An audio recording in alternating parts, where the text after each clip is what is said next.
Il y a quelques mois, Mark, 27 ans, a proposé à sa compagne Sarah, 25 ans, d'ouvrir leur relation.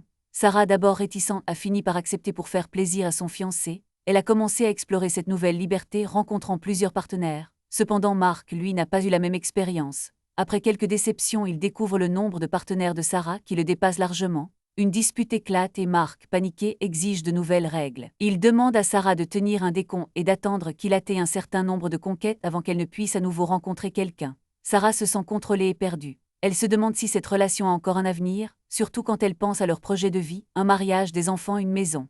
Mark, quant à lui, justifie sa demande par le besoin de se sentir en sécurité et de ne pas être la seule personne à faire des efforts dans cette relation ouverte. Il craint que la différence de leurs expériences ne crée un déséquilibre.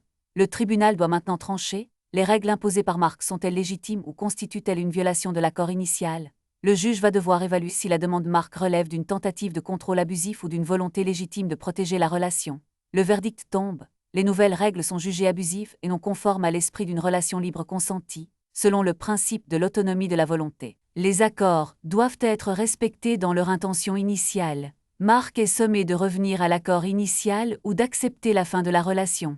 Moralité, la communication et le consentement mutuel sont les piliers de toute relation, qu'elle soit ouverte ou non.